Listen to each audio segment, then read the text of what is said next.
This podcast is just for fun. It's all fake. Don't believe us. Look, do your own research.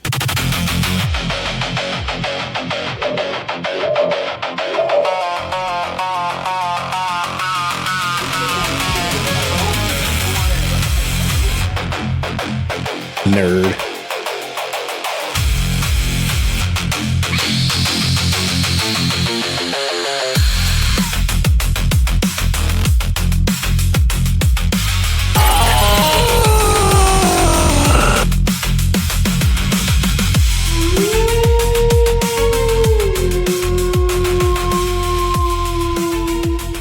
Welcome to the show. Oh, yeah. You did it like a pro. You did that like a pro. Yeah, that was good. Yeah.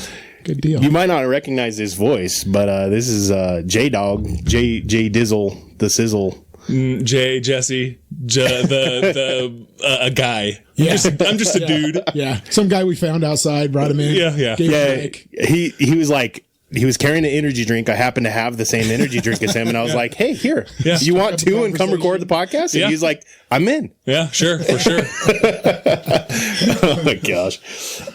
So, dude, you're a listener of the show, and obviously you're a friend of ours, but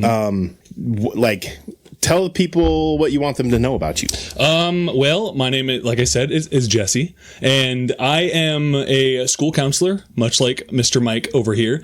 And you're outnumbered. Yes, you are. I am. So, I'm a little intimidated. No, I am a school counselor at a school. I don't know if I want to. Yeah, and I'm an elementary school counselor. And so at the moment, and I'm actually finishing up my degree to become a full-fledged, full-time school counselor with K through 12. I'll be finishing that up in December. I guess in my meantime, I do endurance sports, triathlons, marathons, half marathons, you name it, I will do it. And I love the theater. And I'm also part of the North Platte Theater, the community playhouse there, and I've done a bunch of shows with them. So, cool. Yeah. Nerd. Yeah. Well. Yeah, we have a lot in common, except for that running thing. I only run if my life's in danger. That's the only time I run. Geez. Or if there's food involved, I'll run for food. A lot of time there is food afterwards, but yeah. Oh gosh, we were upstairs talking because Mike was 20 minutes late. It wasn't my fault. Yeah, it wasn't his fault. It was all that traffic, in the city. For sure. Then by traffic, you mean road construction. Like literally road construction. Then I got stuck behind some farmers, and then I got stuck behind a side by side that was doing like 10 miles an hour. Like, yeah. Oh, the Nebraska traffic. Yeah, it was Nebraska traffic. Yep. We were talking, and you were telling us all about doing the Ironmans and stuff. Like, what is an Ironman? An Ironman is a triathlon. It's a well-known race. I haven't done a full one yet. That's down in the future. Plan to. I've done 3 halves, which is an Ironman 70.3, and it's a total of 70 miles of pure torture. So you swim about a mile, maybe a little bit more, then you bike 55 miles, and then you run 13 miles for the half. And a full marathon or a full Ironman is double that. So yeah, it's a lot. So you do 140 in a full Ironman. But yeah, I've done 3 of them. The last one I did was in June, and it was in Omaha, and I finished the race. That's all that matters. I would never finish that race, so props. I've finished that race in my car. I've seen an Ironman meme that said if it was me against a shark, the shark would win the swimming, I'd win the running. It'd come down to the bike. So something that people don't know is that usually in order to claim the title Ironman or the half Ironman, you have to finish it in a certain amount of time. And so I think for the half Ironman, it's like 8 hours, 30 minutes. For a full, I think it's like 17, 18, something like that, 18 hours. But nice. So I finished it. I finished with not the greatest time, but I finished it nonetheless. And that's I pushed my body to the limit that day, but yeah. Nice. Yeah. Nice. So, this is we kind of talk about our advertisers and stuff in this part. But you said you've been recently using Insane Labs and you dig it? Yes, I have. Since listening to the show, and I've been interested. I'm always out for looking for new supplements or new things that could potentially help with endurance and help with training and just kind of help with the carb load and what you have to load a lot of carbs when you're doing endurance sports. And so I was like, you know what, might as well give them a try, see what they're like. And then I've tried a couple of their things. I'm a fan of their Insane veins. And I try to go more for the non-stim just because endurance high stim can really put me in some trouble. Right. I tried some psychotic before and some of the saw psychotic, and it really messed me up after a run.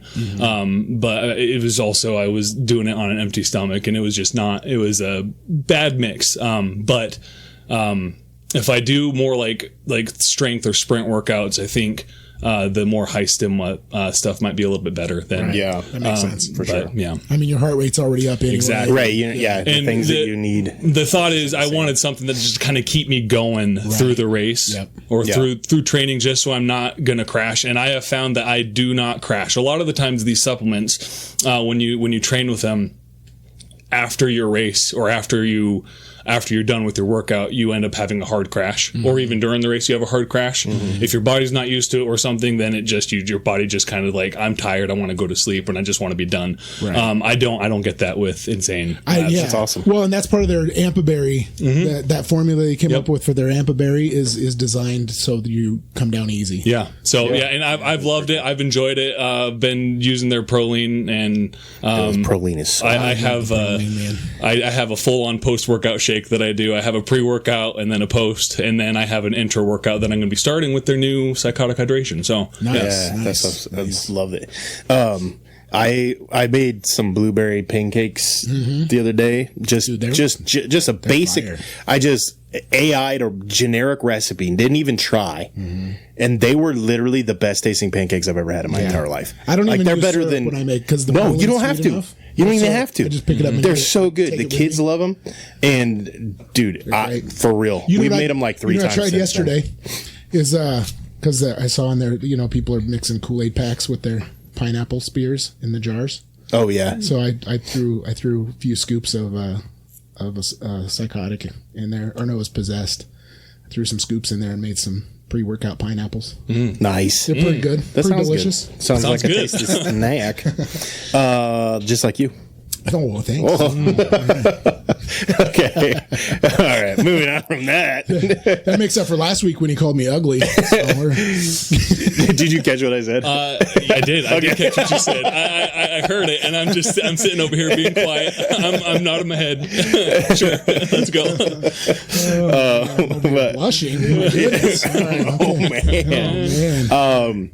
We wanted to give a shout out to Splat Pest Pros. Yeah. They service the Southern Panhandle, and if you mention the podcast, you get 20% off your initial treatment for pest control. You're official. They do done that. Wasps, yes, you're good. Wasp, spiders, if I'm able to edit it out, I can. But they do wasp, spiders, ants, roaches, bugs, mice. Go to splatpestpros.com. Say that really fast 5 times. Splatpestpros. I can't even do it once. I'll get myself into trouble if I try to say it. Splat Pest Pros for all of your pest control needs. You get 20% off. Sounds good. If you mention the podcast. That's pretty cool. How much? 20% off if you mention the podcast. That's crazy. Yeah. That's nice. And then hit up Theo G at Chakra Tattoo in Denver. Say you're from Bigfoot, and you get 25% off your tattoo. Yep. And again, we keep saying these guys are legit. 25% off is that's a great deal. Yeah. For a really good tattoo. If you're planning on getting a tattoo, plan on going to Denver and getting a tattoo from them, and call ahead, mention the podcast, and they will hook you up. Yeah, it's worth the trip. Already have plans. I'm going to get a tattoo whenever I get that full Ironman done. I already know who I'm going to, so whenever that happens. Good deal. Yeah. Good deal. And I'm personally, this isn't an advertisement, and technically none of these are advertisements because we're not getting paid for advertising. I was telling Jesse about it. I was like, we actually don't get, we don't get paid. Yeah. So everything, like if they wanted to offer me $10,000 to do it, then we'll advertise for you. But we don't get paid for advertisements, so everything we advertise for is just stuff that we believe in. Yeah. Like it's stuff that we believe in, and then we reach out to them, or they reach out to us, and they're like, "Hey, we'll give your listeners a discount if they come. We love your podcast, or like, hey, if but anyway. And so we don't get paid for we don't these go advertisements. Seeking out these things. Yeah. So it's stuff that we actually believe in. But anyway, so it's not, they're not even ads, but, one of our listeners, his name is Jack. He won his MMA fight this week. Really? And cool, dude, I'm excited for him. I'm giving him a huge shout out. I know he's a listener of the show. He loves the podcast. Proud of him because he decided he wanted to do MMA and he has pushed himself like crazy. That's awesome. Dude is transformed into like a legit MMA That's fighter. awesome. Is We need awesome. some videos. Maybe we can get that in the Discord. Yeah, I got pictures. I don't know. It was like on their local TV. Yeah. Where he did it at. I'm not going to give any more because I didn't ask him permission. I'm just giving him a shout out because he's awesome. Right. He's probably like, I don't want you to mention my name. Too bad. But anyway, he's awesome. Let's open our drinks. Oh, Courtney got me the electric limeade ghost. And she was like, because I was like, surprise me. Right. We're doing Matrix psychology themed like that. And she said, okay. So she said, first of all, Ghost in the Matrix. Yeah. Then she said the colors are green and black like the Matrix. Mm-hmm. And then the electric like electricity. Mm-hmm. And I was like, dang, I need to have you pick out my energy drinks more often. Yeah. You're just because my wife didn't pick out mine. So I just have a sweet tea. and you're a Red Bull drinker. I do. I'm a Red Bull fan. Excuse you. I like Red Bull if I'm drinkingRed Bull. I don't because they all taste like they do. Red Bull has they its taste like own Red Bull. distinct Yes, that's for sure. and I like it, but I have to be in the mood for it. So, I used to like Red Bull, and then I had some very bad experiences with it when I was playing football. We had bought a whole case of them. Oof. I would drink it before games, and then like at halftime, my body was like, I don't like this anymore. It at halftime? About halfway through the season, my body was like, I don't like this anymore, and then so I don't like Red Bull ever since.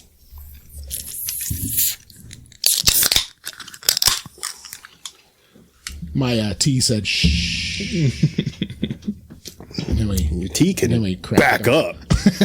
Slow its roll. We should post a picture of what these look like.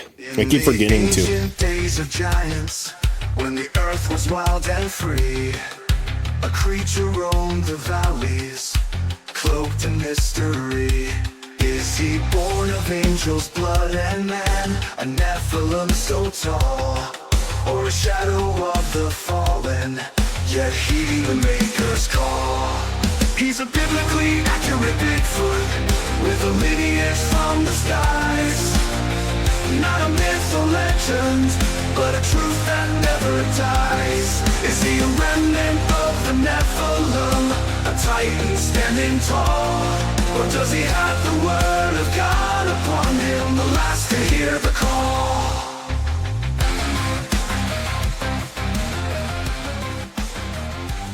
The Bigfoot affirmations. All right, Jesse. I'm going to psychically channel you. Okay.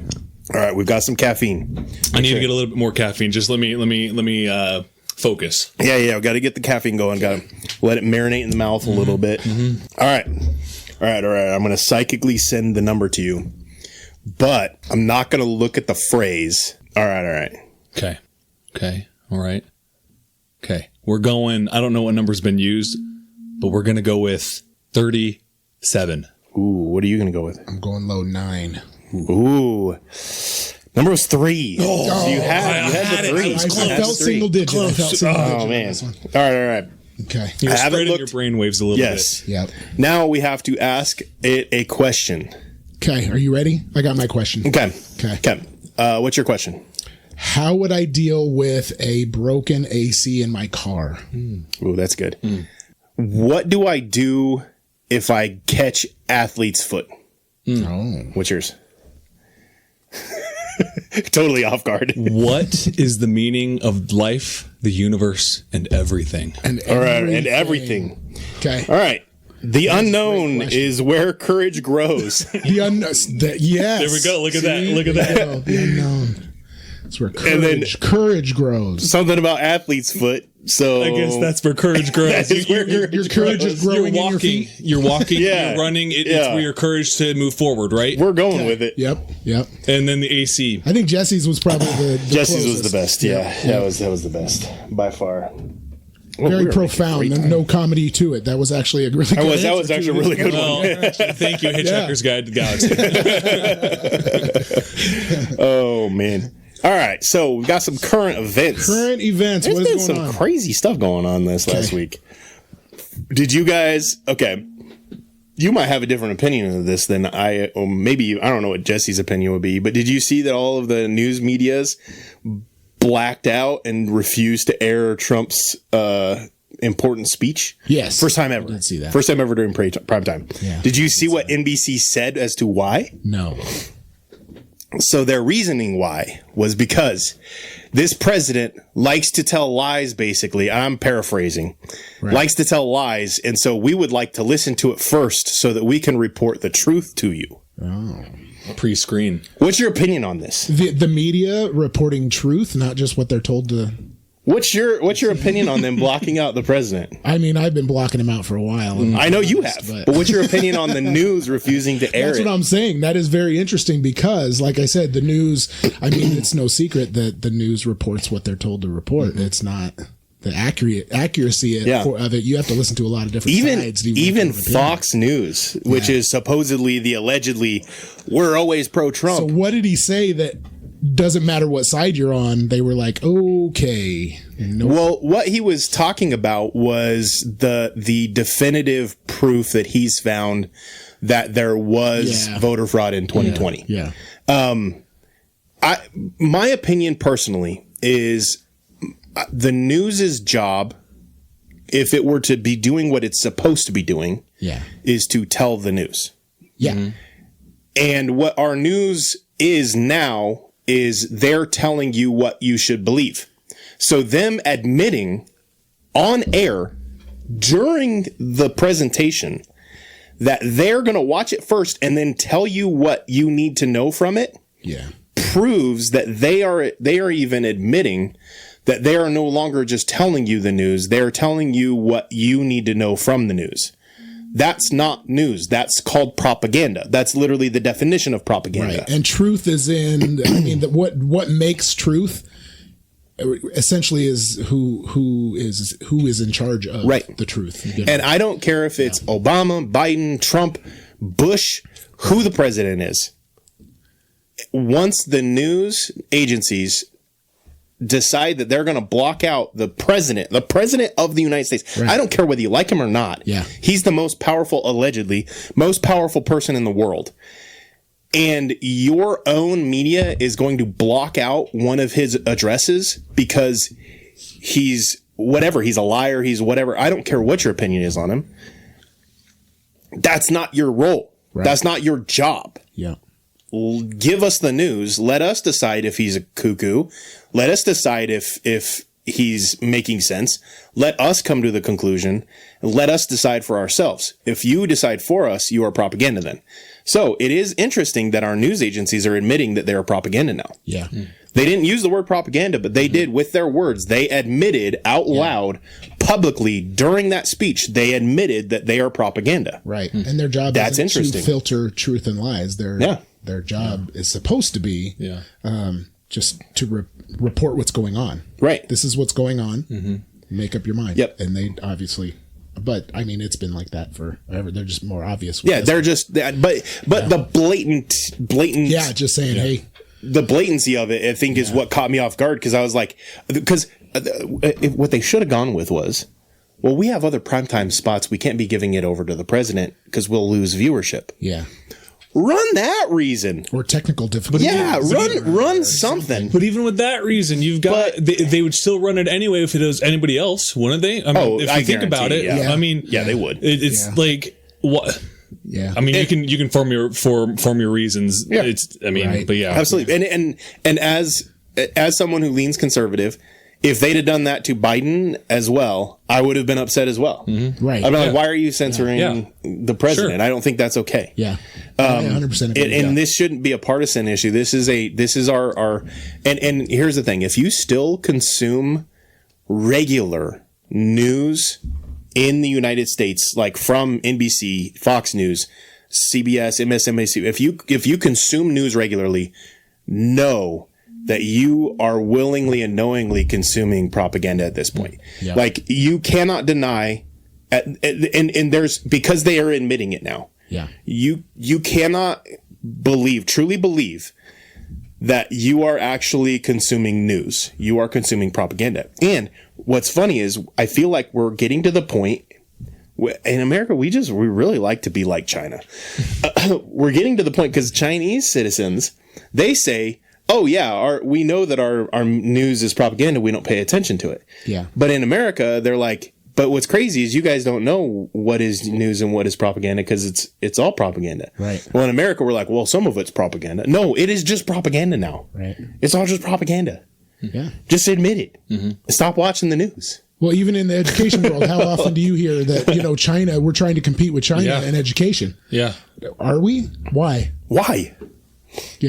We have a different school system. That's when people compare us to like Finland and some of those countries where like their education system is different. Yeah. If you're not a top-notch student by the time you're in 8th grade, you go find a job. Yeah. Here we let everybody have an opportunity. Yeah. And so to compare those, we're always comparing ourselves to those countries in education too. Yeah. Which is crazy because we're nothing like those countries. Exactly. Interesting. That is interesting. Hey, we got the flock cameras though.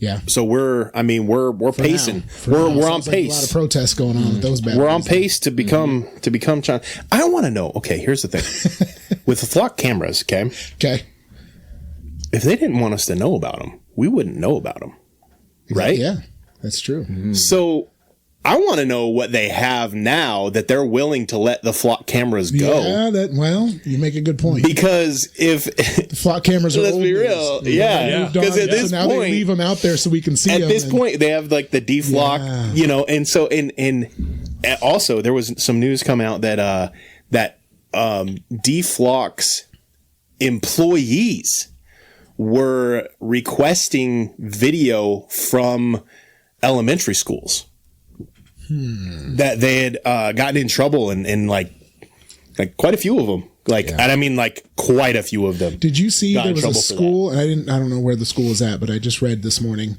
that there was a school where, because all the schools are going 1-to-1, where every kid has a laptop. There was a school that suspended a kid for taking pills at school. They suspended him for taking drugs at school because they saw him on his camera, on his laptop camera. Weird. And so they suspended him, but then it flipped. And they ended up getting in trouble because they pulled all the laptops from the school, all the files from the school, and they had been taking pictures of kids in their homes from their camera, from their computer cameras. That's when the kids have their computers open at home. crazy. The school had been someone in the school had been snapping pictures of kids from their 1-to-1 from their homes. I did not know that. There's a whole investigation going on. That's a gross feeling. Yeah. Yeah, to think that right now somebody could be taking your picture and you wouldn't even know. Jeez. Here's my thought. Just because your computer's open. As a non-educator, here's my thought on laptops. Homework should stay at school, and so therefore the laptop should as well. See, I don't do homework. That's what I'm saying. Homework. That's what I'm saying. Homework is not. There should be no such thing as homework. I should word it that way. That schoolwork. There we go. Schoolwork should stay at school. Yeah, I agree. And so therefore the laptops and everything should stay at school. I'm an advocate so for that. Mike, I've got a question for you about since we're on cameras. Yes. And being in the education field, you've been in a lot longer than me. My wife's a teacher, but there has been some schools that have thought about putting cameras in the classroom. What do you think about that? So we have them in the hallways. Yeah, but no, like in the classroom, specifically in the classroom, right? It's you're setting things up to, in my opinion, and I'm not saying that everything that goes on in a classroom is perfect, and I'm also not saying that the opposite, that terrible things are going on in the classroom. But I know that when there are discipline issues and there are things in the classroom, I know this from when, 2020 happened and the whole thing, and everybody was online at home and we had the hybrid classes, that parents were watching, waiting for the opportunity to throw teachers under the bus. And I'm afraid that that's what would happen.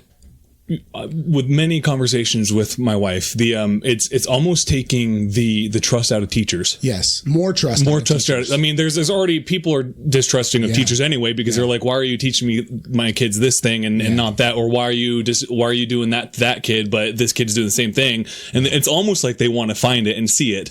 But to me, I'm like, I don't like the idea, because that is a room of where kids can open up to teachers if they trust them, or like even friends, and like and I think a big part of that's the media. So like we have this story about this one school where this happened, and all of a sudden if people start reading that, then it's all schools are doing it, right? In their heads. Well, and you don't hear the stories of the kid who was from a low income house who went on to become an engineer, or they don't hear those stories. They only hear the bad stuff. And the bullying and the, all the stuff that they hear about in the news, and schools aren't like that. They're just not. Right. And that's, I think, and I'm afraid that's where it would go. And I think that we already have, I've seen the argument for like the flock cameras would be kind of the same concept as the argument for these cameras, in that you could potentially get someone who is trafficking someone off the streets. Okay. You could. But statistically, what are they being used for? How many traffickers have they got off the streets? I would argue that the powers that be that run the flock system, probably that's not their goal. Right. That's not what they're trying to do. That might be a benefit that might happen. And so cameras in the classrooms, it might be to help prevent a teacher who is doing some bad things. Right. But I think that, again, you're giving up a lot of liberty to do something that really is a small percentage of things happening. And a big argument is to catch kids doing things. But if you have a good classroom discipline system and you are actually supervising your kids, you don't have those issues. And so, I don't know. I'm just, what teachers would support that, but when I hear or read things about cameras, specifically in the classroom, I'm sitting there like, what about the privacy issues with that? You already have, you have with schools, there's a lot of privacy. It's all private, like education records and things that go, like it is the school system that's what they have to have that privacy in place. And so I'm sitting here, I'm like, but there's kids that need a sign that they can't ever be on camera. They can't ever have that because of some schools say that they give out a sheet at the beginning of the year saying, hey, do you want to have pictures taken or not? And if parents don't want pictures taken, you can't take pictures of them. And so where's the issue with that with it in the classroom? Or, I mean, that gets into a lot of privacy. It's just awkwardness. It's too much. And I like that we have them in the hallways and we have them outside and we've caught I think that's okay. We've caught so many things on accident. It's crazy. That we didn't even mean to catch. We're looking for something else and we see something, we're like, whoa, timeout. And that's, and I will say with the cameras in general, I probably sound a little bit like a hypocrite in that in practice, like my own thought process is that in public, you have no right to privacy. Yes. You cannot, that's why someone with a camera can go downtown and film you walking downtown. Right. You don't have a right to privacy. And so I can understand having cameras, like you said, outside the building and stuff, because you don't have a right to privacy there. But within the classrooms, I feel like that you're entering into the right to privacy areas. Right.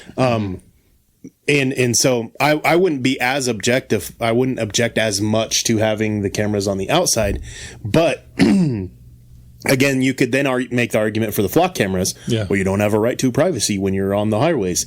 Okay, I understand that. Right. And my argument against it, and again, like I said, my opinion is we are over surveilled already. But I was talking to a friend and my Alexa device went off. also for people who have Alexa, play Mr. Nice Guy. Yeah, there you go. Anyway, my Alexa device went off, and a friend was like, why would you allow that surveillance in your house? And I was like, oh, you haven't heard about the Wi-Fi thing, have you? And he's like, what? And I was like, oh yeah. So that your Wi-Fi already maps out everything within your entire region. Everywhere your Wi-Fi signal reaches, they already have that. Yeah. They already know everything you're doing. Yep. And he's like, what do you mean? And I was like, well, it's here, and I'll send you the video. But they plugged in a Wi-Fi for the listeners who haven't heard us talk about this. They plugged in a Wi-Fi signal to a camera and to AI and said, basically monitor this. And they had it record forever. And then they took the camera away and told the AI, okay, using the signal that you've learned from the video, map out what is going on. And your Wi-Fi, the AI with Wi-Fi can map out with like 100% accuracy everything that is going on within the signal area based off of when and how it receives the signal back. Yeah. And so your My Wi-Fi vacuum already does that. Yeah. My automatic vacuum. Yeah. maps Oh out yeah, my yeah, house. yeah, Yeah. yeah. And it sends us a text. His name is Johnny Five, and Johnny Five sends us a text when he gets stuck on a cliff. I'm stuck on a cliff, Right. which usually means is I need help. I got stuck on the stairs. Yes. And he I can't need get help. out. Yeah, So here's the Johnny thing. Five. If they can do that with your Wi-Fi, okay, what do you think they're doing with your phones? So once I learned that they were doing that with the Wi-Fi, I was like, I'm just going to get an Alexa, because at least now I can pretend like I know that I'm being surveilled by the Alexa device. But it's like, I don't think to be honest, I don't even think they need to use the Alexas anymore. They've got our phones. as a kid, like why would they use the 80s, Alexa? As a kid It's from primitive. the 80s in the back end of the Cold War. And everybody used to talk about how they're bugging our houses and we don't want the government to surveil us. And then all of a sudden cell phones come out and we're like, you know what? I'll put my credit card and everything on here. You know? Well, that's if you have a cell phone in your pocket, the Alexa is a primitive device compared to your Oh cell phone. Yeah. By far. So why would they need to use the Alexa? And so I was like, man. Yeah. Anyway, 15 people's Alexas have been going off, and they're like, "Stop saying Alexa." Have you ever stumbled upon the Reddit threads of the creepy things Alexas do? A couple of, I've seen a few things. The weirdest one that I saw was, and I think what they did was they had Alexa play sounds from a typewriter. Yeah. But then they recorded it, and so it just sounded like their Alexa was just typing something. It was creepy. Right. Yeah. It was really creepy. It's like what you get when you get put on hold, or like when you get those AI people calling you. Yeah. Please, like, and it's like, are you real? Are you not? What are you? For real. Dude, they've updated Alexa to have personality now. Oh gosh, I know. She gets sassy. Yeah. And she only gets sassy with Courtney. That's with funny. me, Have you seen the commercial? she does where not get sassy. Well, I don't know what there it was is. a halftime commercial where they're like, where the Alexa is trying to steal the husband from the wife. It's so funny. It like sets her up. It's like, oh man, it's so funny. Gosh. That, like, It's funny but scary at the same time. dude, 'cause it's crazy. Yeah. Yeah, because like Courtney will be like, "Hey Alexa, what's the temperature?" And Alexa will be like, "It is currently 95 degrees." And Courtney will be like, "Is it supposed to storm?" No, it is not. I'm like, where did that come from? And then I'll be like, and then so like at another time I'll be like, "Hey Alexa, what's the temperature?" She'll be like, "Oh, thank you, Tanner. It is 95 degrees and it feels like 96. And there's 0 to 3% chance of rain in the forecast." And so Alexa, just to it's get your hot day outside, going. just like you. Oh, jeez. Whoa. Alexa's crossing And lines. it's so funny. Hold on. Like my Alexa will use my name, but doesn't use anybody else's names, and I'm like, That's funny. dude. And she's not sassy with Bennett either. She's only sassy with Courtney, and it's like, this is creepy. I don't like it. Anyway, that actually kind of fits in with the what we're talking about today. It does. A little bit. So let's finish a little bit of news to get us off track. Did you see that the lab grown meat is now FDA approved? Oh, I did not.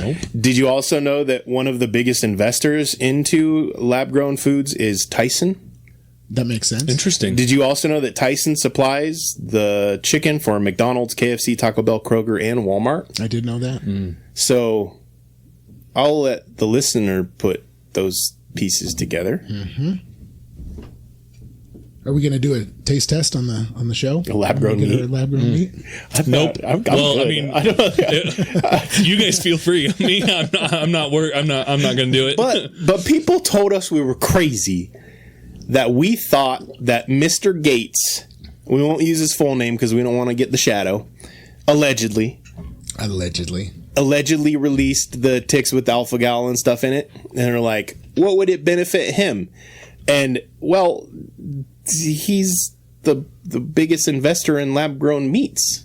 He's playing the long game. He's playing the long game with this. Yeah, he's doing a good job too. Anyway, have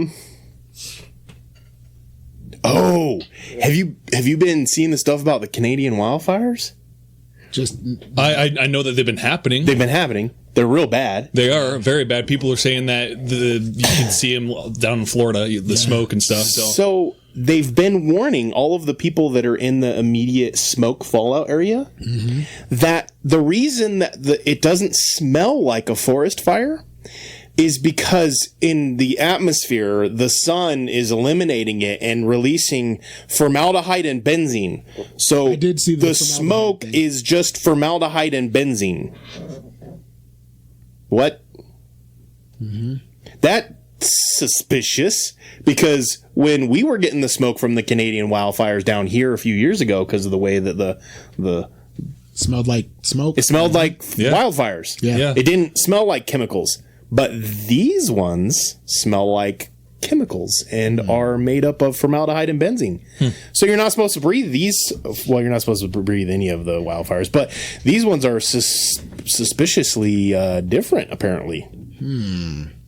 So that's fun.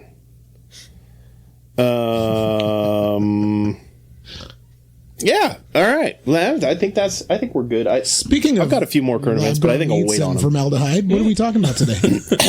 Should have led with the ended with the Wi-Fi signal. Yeah, that was a much better. Because I looked at Mike and I'm like, oh, are we moving in? Are we moving on? And I was like, oh, okay, maybe not. No, we're coming back. We're coming back. Yep. If transitions work too well on this show, then they're not good enough. Oh, that's right. They've got to be awkward and cheesy. Oh, that's true. That is true. Yeah, the smooth transitions don't. The one episode where you kept saying, and then here is the intro music, and he's like, nope. One of my favorite intros ever. That one was great. But that just wouldn't be us. Yeah. Yeah. Well, speaking of Mr. Gates and computers, we're going to talk about. See, there you go. See, you got to figure it out. You got to figure it out. I'm following. All right. He grows lab meat, and is lab meat even real? Or is it a figment? That's why everything tastes like chicken, and chicken tastes like everything. Wait, maybe. So if the Matrix is real, would lab-grown meat just be real meat? Well, depending, I guess, if we're living in the Matrix. Because you would just code it the same as real meat. But the people in the Matrix, it would be real meat, as if it's lab-grown, right? But right. Okay. So if the Matrix is real, then lab-grown meat is the next step in provisions. Lab-grown, and that would, you know what, that would fulfill the idea of why McDonald's goes through so much beef and they don't own any cattle ranches. Yeah. They just program. Where do they get all the meat from? It's part of their programming. I will say, it's fun talking to people from the city, and they're like, McDonald's goes through this much beef in a year. There's not that many cows in the United States. And then it's like, have you ever been out of the city? Like, our counties here, the cows outgrow the people. They outnumber the people. They outgrow them too. How many cows are there? And cows are the ones that are releasing all the greenhouse gases. Allegedly. Sorry, I need to add some extra stuff just because. Oh, I should have worn I bought a shirt that all it says is allegedly. I forgot to throw it on today. Allegedly. No, you know what I realized listening to last week's episode. You know how Jason has his little drinking game with Phil. Laughing? Oh yeah. You could do a drinking game with how many times we say the word crazy. Drinking water. Drinking water. Hydrate yourself. Yeah. Just hydrate or psychotic hydration. Yeah. Oh yeah. Yeah. Each time. Also, yeah. But we say crazy a lot. That's crazy. That's crazy. That is true. You guys do. Yeah. All right. Yeah. New All right, hydration so- game. You have to, Jason. We're talking to you, bud. Yo, every time we say crazy. Once you've heard this, I want feedback on how hydrated you got by drinking every time we said crazy. And if you don't listen to this, I'm never buying your products from you again. I'll go to Hobby for everything. Now we're all just going to be saying crazy all the time. I know. Well, if he goes back and rewinds the episode, he's already about 2 bottles. That's true. That's true. Oh my gosh. Oh man. All right. So Matrix, what direction are we going with this today? Dude, I'm wherever. I've got a few, because we talked about the Matrix, but the episode that we did, you ended up not being able to be here, and it was just Phil and I. Yeah. And I felt so bummed out because, like, you and I talk about the Matrix stuff all the time. And can I just start with something crazy that, like, you and I have never discussed before that I just came up with yesterday? Sure. All right. So, I watch a lot of movies, right? And I came across some of my favorite movies are like these, the like futuristic type movies like The Matrix. There's a movie. Have you ever seen Replicants? Never heard of it. Okay, so not to spoil it, if you want to watch it, pause now, go watch it, come back. Replicants, the idea of replicants is they store people's memories before they're completely dead. Okay. Like they get in an accident, they store their memories, and then they are trying to figure out a way to put these memories into AI robots so that people can continue to live. They are also in the cloning business, and the movie is, basic idea is the husband gets in a car accident, his family dies. He takes their family, downloads their memories, uses their DNA to create clones. And the clones reject the memories because it's not them, and that's kind of the idea of the movie. All right. So the main character in this movie is played by a certain actor, Keanu Reeves, which is interesting.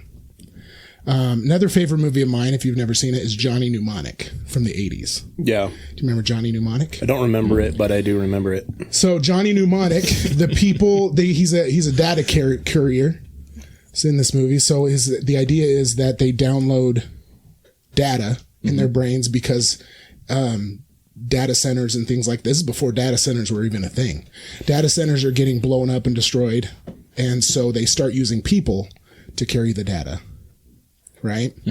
And that's the whole idea, is they're trying to basically take people's heads and then download the data because it's worth money. He overloads his data, so he has to get it unloaded before, it melts his whole brain. He gives up part of his memories to store data, right?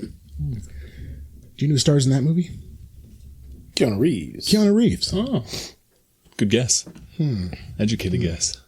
Now, we have talked about, I don't think we talked about it on the show, but we've talked about it individually. In the Matrix, they talk about how humans are batteries. But what if the humans are actually data centers? Because humans can store more than computers. Yeah, I think we talked about that on an episode that wasn't the Matrix episode. Briefly talked about it. Because when we wanted to save it. So what if all three of those movies are connected? Yeah. That's my idea. Oh, okay. But Keanu Reeves is the connection. So I'm like, what if, and this is a crazy what if Keanu Reeves is actually some sort of agent? Was Keanu Reeves, and he's in the know, and that's why they keep putting him in the movies, because he doesn't matter if he knows or not. And in John Wick, he's now playing the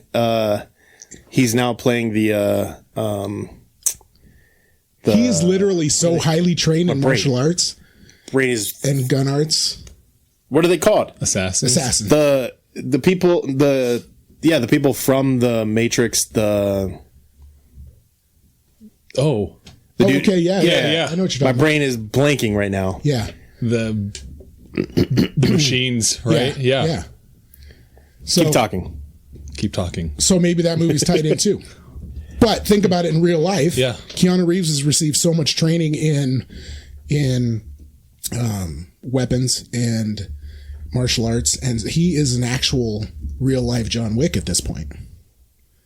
So what if he is? And here's agents. the thing. There we go. Agents. What if in John Wick he becomes the agent? It could be, and he just doesn't know that they've Now, sent him real after. life, he's probably one of the biggest philanthropists in the world, and people love him. Yeah. What better way to hide and have a facade over the top of things as an agent, an actual agent, than to have this facade of this giving, loving human being that is just a very spiritual, intact human, that is connected to the world.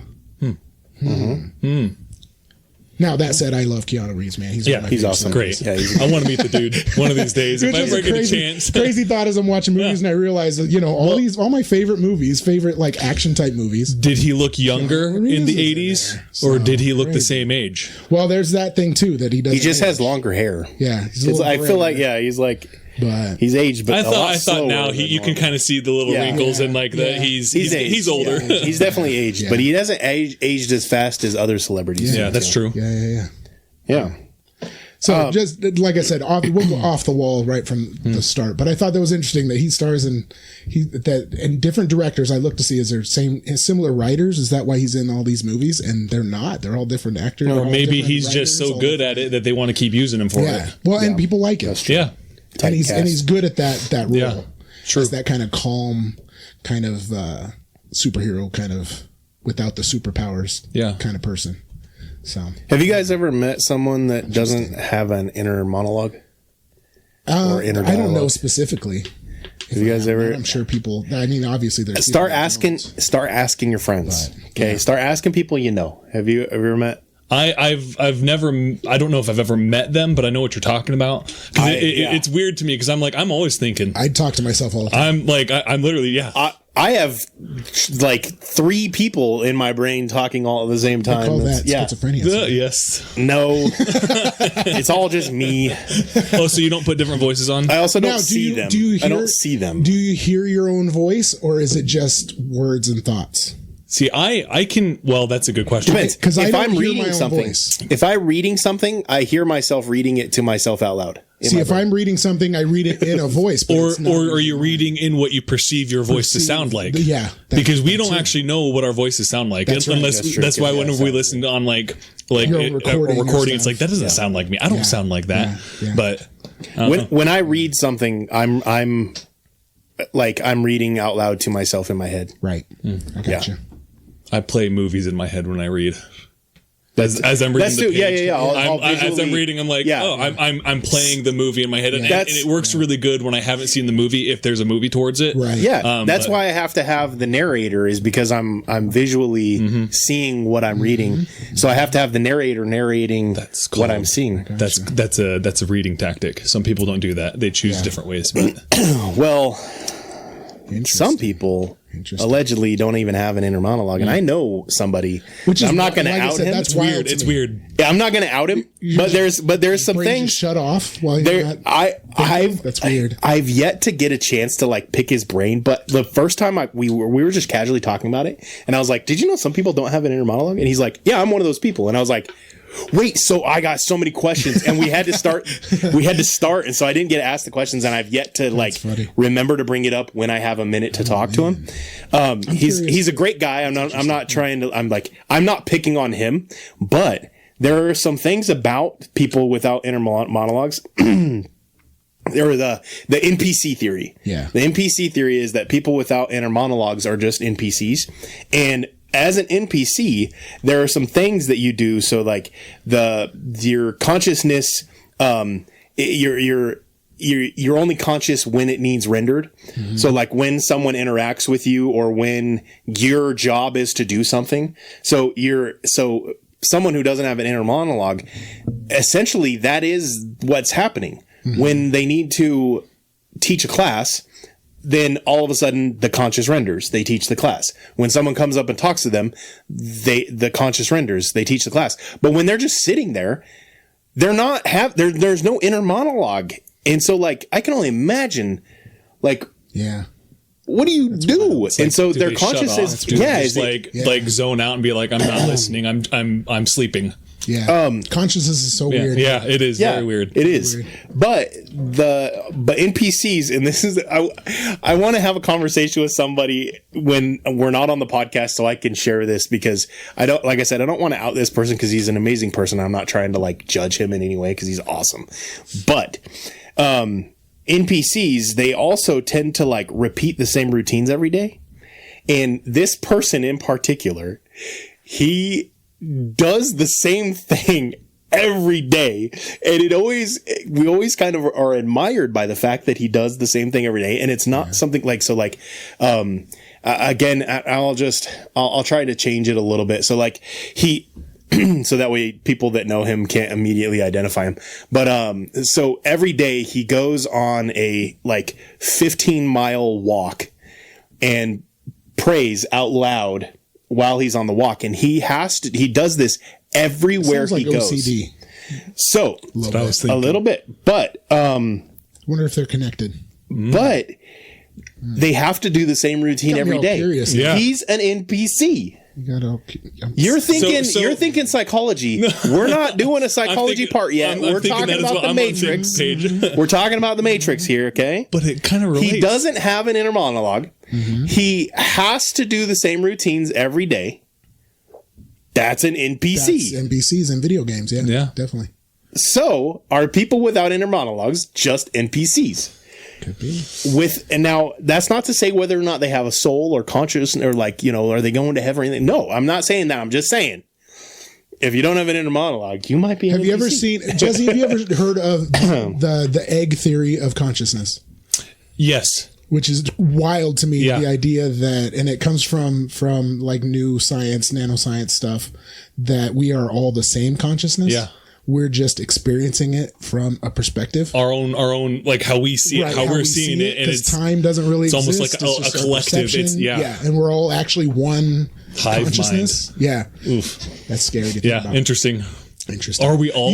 So here's the experiment they did. This is crazy. I don't know if did I tell you about this experiment? They did this experiment back in the 80s or 90s. They put out, there was a newspaper company that put out a crossword puzzle. Okay. With a competition to see how many people they could get to solve it as fast as they could as soon as it came out. And they timed it. And they had this happen, right? With a control group.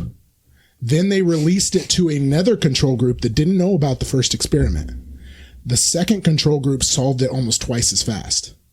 Then they did it again, and that group did it even faster, which suggests that there is a collective memory, collective learning of a society. Did they get as a group solve it together, or they solve it individually? Individually. Okay, but they solved it so much faster. Interesting. And so the idea was that we are not aware of the consciousness, but as we learn things, our entire collective of humanity learns things. I'm gonna pull a Phil here. That reminds me of weird the Talos principle.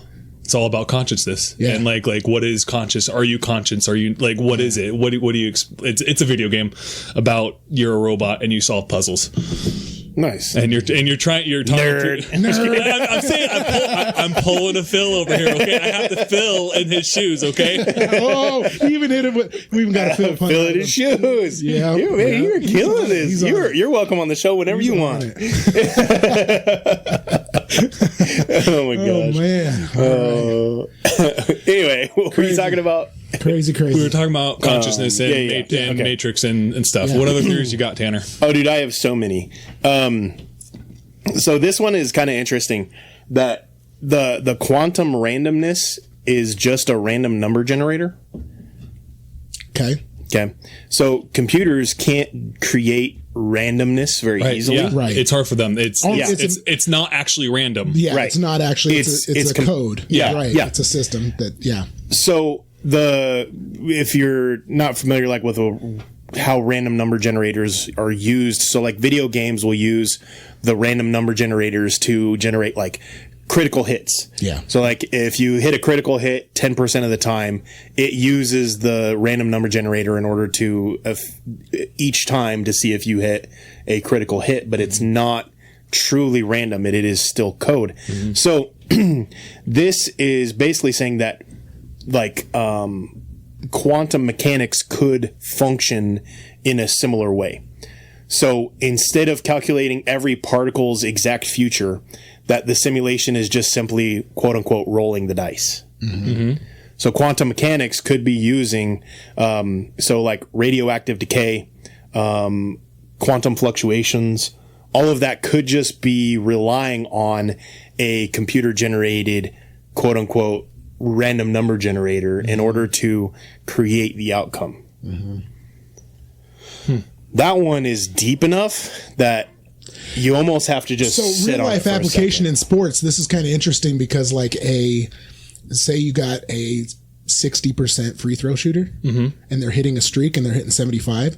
They're going to start missing, and they're going to get back to that 60%. Like missing on purpose, or no. Or They will just start missing because they've already exceeded their expected percentage. Is that would be like That would be computer kind of the same concept, auto-correcting its percentages. Yeah.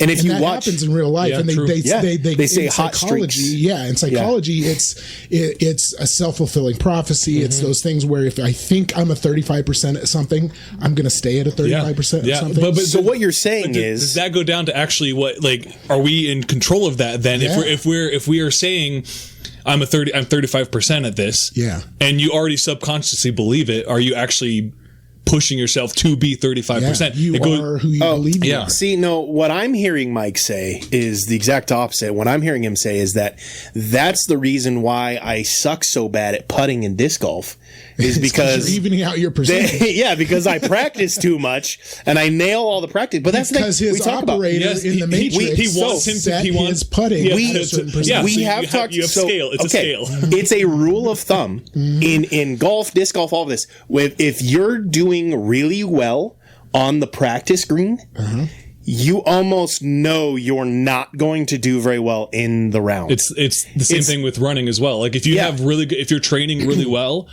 and you're hitting all your marks and you're doing things like you want to do, come your race day, you're not going to be that good. You're going to be drained. You're going to be tired. You're going to be like, I feel like crap. So what if it is the Matrix just evening out the percentage numbers because it's like random number generator? It's like, oh, dude, he's hitting 90% right now. We got to get him back down to 60. Yeah, we can't have. So you can't be you got to 100%. fail all of them. Yeah. And so, Interesting. because you watch like Steph Curry, someone who think about like Steph Curry. Okay, Steph Curry shoots and has shot millions, if not billions, of baskets by now. When he starts to get hot, it wouldn't make sense for him to get cool, Right. because it Almost at on a this predictable point, level. Yeah. Yeah. he should be so dialed in, both mentally as well as physically, that when he hits a hot streak, he should just be hot for the rest of the game. But he doesn't. It does. It's like he'll be hot, and then all of a sudden, boom, he misses 4 in a row. It's like baseball.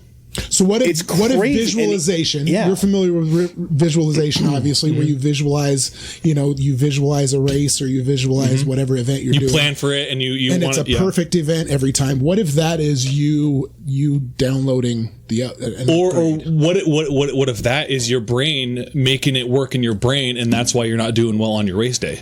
that could be. There you go. Like That- because yeah, you're that's like- thinking, Like you're thinking about accidentally it. overshot it? Yeah, and you're like, I planned it out perfectly. I'm going to do it perfectly, and you get to the race day, and you're like, this is not going what I was originally planning. You know? Yeah. Yeah. And so then rather than being able to just adjust, it's Yeah. like self-collapsing, Yeah. basically. Interesting. Self-fulfilling prophecy. Yeah. Yeah. Interesting.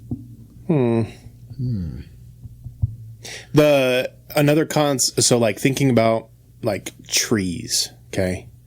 So if you, this is kind of in the same realm of the quantum random number generator thing is, so think about how many leaves there are in the world of, let's say, the most popular tree that exists. How many tree leaves? Are we counting pine needles as leaves? Sure. Okay. Pine needles. How many pine needles there are in the world? So if we're in the Matrix, you wouldn't have to create and generate, because in order to generate each one independently, it would take up so much computing space that we no longer could, like, it would just bog down the system. So in order to save data, you would just randomly generate areas rather than all of them. So that is why leaves look so similar. Is because all you have to do is generate their position, not their visuals. That's almost like the idea of when you're traveling somewhere, you're rendering that or you're sleeping. If you're sleeping on a plane going overseas or something, you're rendering the next next area, and it's just copying and pasting like what we see around here. Randomly generated. If we're talking, Well, and so even in a video game, like whatever's not being viewed at the time is not rendered. No, so it doesn't exist in the video game unless somebody's looking at it. Unless it's on your screen, it doesn't exist. And a lot of the time, it's just a copy. It's just yeah, exactly. Yeah. So now let's think about like fruit. What's the most eaten and most available fruit in the world? The banana. Bananas are just clones. They are.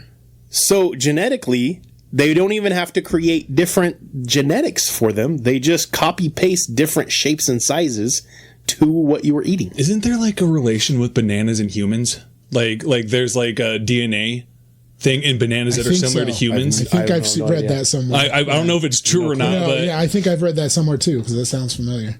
Yeah. I have no idea. Crazy. There's also different types of bananas. Yeah. And there's this one banana that I can't remember what its name is, but it's like a little guy. Mm-hmm. But apparently it's the sweetest tasting banana, and apparently it tastes like a custard. Like a banana custard. And I want to try it so bad. That's crazy. So are there any listeners who can ship me some custard bananas? Please do it. Mm-hmm. So speed of light, I came across something crazy with speed of light too, and I don't know. Yeah, we talked about a little bit about that being like processing speed. So I came across this theory: if we could build a big enough mirror and put it on a planet that is 10,000 light years away, and we could look at it, we could see ourselves 20,000 years away. Now, if we put a mirror here and we looked at it and it looked back and then it looked back and it looked back, we could look back into infinity and see how Earth was formed. Well, I mean, that goes with reality anyway, because you see the stars. That's not present stars. Yeah, no, what you see is the light that travels to get there. That star that you look at is probably gone by now. Yep. If stars are real. Yeah. Well. Yeah. Have you ever looked at what stars actually look like? I've heard. You've shown. I know. I say it every time. I get it. I understand.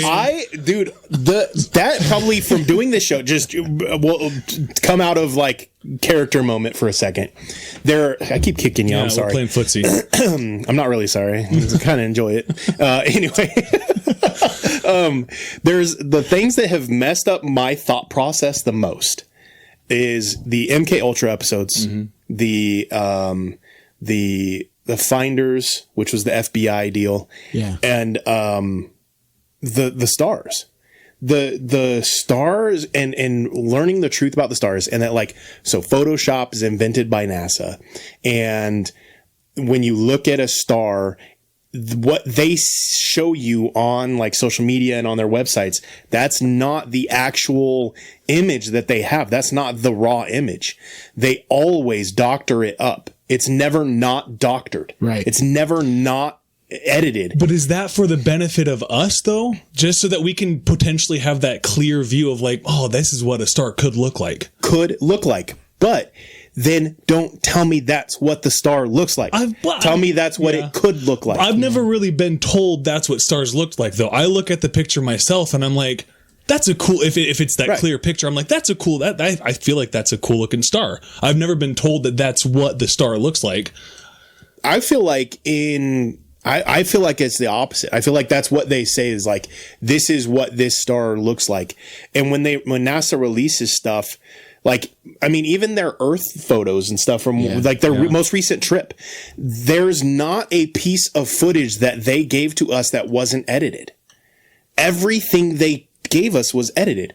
I just want the raw footage. I don't care if it looks crappy. That's true. I want the raw footage. Provide me the raw footage and then say, hey, so here's the raw footage, and right next to it say, this is what we think it looks like. But would that mess with ourselves itself? Because we have this idea of what we think stars and planets or the Earth should look like. If we see that if it's not what we think it is that going to screw us up more? So what you're saying is we've been It's a chicken or egg thing, though. Is it screwing us up because we've been looking at those images for so long? That's true. But that's like they've doctored it so much that we look at it, we're like, oh, that's what it looks like. And then when you actually see it in person, like if we get on a space shuttle today and we go to space and we look at Earth, we're not going to see nearly what we thought it was going to look like. Right. Obviously, we're only going to be seeing the part that we can because spherical. But so there's a word for that. Yeah. Do you know what that word is? Tell me. Propaganda. Okay. That's the definition of propaganda. Because they want you to believe a certain thing. And so if we don't believe that certain thing, so you can put that towards everything though. Everything that we see is like even historical things, like even back in the day, let's say people back in 1880s, since 1880s pop up a lot. Okay. They like to them, is that propaganda to them, even though they're looking at the history that they've been told or taught? Is that propaganda? Well, that was part of the problem, was that if you went against what they were saying was the truth, you got put into an insane asylum. So absolutely, it's propaganda. So everything we've like historical, like we can even put it with biblical stuff, like things in the Bible. Obviously, people say is propaganda. People say that it's Jesus is the Messiah. He's just a figure that is we want to either hate him or love him. You know, I mean I look at this and I'm coming in with more of a skeptical mindset. To get some background, I'm not a conspiracy theorist. I don't like conspiracies. I don't believe in them, but I don't also believe that coincidences don't just happen. Right. Coincidences always happen for a reason. If you've seen me post something on Discord before, I've started to realize what we think is a coincidence is not a coincidence. Yeah. It happened for a reason, which goes to some counseling stuff of like Carl Jung's theory of synchronicity and where did Carl Jung study? So, but yeah, it's just where did he study, Mike? Answer it. Where do we study? Hit him with it. I don't remember. I remember same place as Hitler. Yeah, that's fun. So if there's no coincidence, I mean that's true. Hey, buddy. Hey, hold on. I didn't remember the name of the place, but yeah. Hold on. Wait a second. It all fits in together, right? But no, I agree with you completely that I'm not a conspiracy theorist in the sense of like when something is outlandish and I'm like, that's clearly like that's crazy, but I don't look at the thing and go, okay. And this is maybe what sets me apart from a lot of the conspiracy theorists, is that I don't look at it. So like flat earth, people who believe in flat earth. I don't believe in flat earth, but when I look at it, I try to see what people who believe in flat earth see. Yeah. I try to listen to their argument now I'm talking like the valid arguments, not the randos who just are like trolling on the internet. Right. People who genuinely believe, like there's this video going around where there's a shocking number of pilots who are flat earthers. That's wild to me. And are they MK Ultra'd? Maybe. Who knows? Who knows? See, you're kind of like me. Like I ask a lot of what if questions, but I don't actually believe a lot of the things. Well, this is something that I've told Tanner before. Is like I've been wanting to sit down and have a conversation with both of you because we all have like the same mindset on how to look at things. Yeah. Like, and it's all like, wait, but I want to ask this question because I don't know. Like what if? I don't believe it, but what if? Devil's advocate always, through and through, always love it. Yeah. And so there are some arguments that flat earthers make that actually do make a lot of sense. One of their arguments is the argument about the stars. And so the easiest way to squash that would be to put out the real images and be like, yeah, this is what we have. This is what we were working with. But silencing and like banning people who believe something different than you, that goes into propaganda. And I mean, now we're finding out just raw information. I can't even use the word. Okay. We know the truth now, and I still can't use the word because it's still shadowed. And YouTube came out and admitted that they shadowed the word, the COVID-19. Right. Yep. YouTube even straight up came out and admitted that they shadowed it. We now have factual information that whole thing was the government was controlling the narrative, which was a fake narrative. And we now know that there was a fake narrative. We know that there was fake information, and yet we still can't use the word because it's still shadowed on certain platforms. Still shadowed. So that's what I'm saying is like, so then the recourse is then we've now prevented the truth. And as somebody who I've always said, the truth is the most important thing as long as it's the truth in love. But the truth is important because Jesus came to testify to the truth. The truth is important. And when we omit the truth, omitting the truth, you know, for the sake of an agenda is propaganda in my eyes. Yeah, but it's still true to some people, though, true to them, even if they're falling for the propaganda. So you can come down to the idea of what is truth, though. Like, there is truth, but there's also there's ultimate truth or truth, like truth. Like, what is the truth? Which, as Christians, absolute truth, absolute, or popular truth. That's the word that I was thinking. Absolute, okay. Exactly. And so I think the difference is that, to me, my truth is not the absolute truth.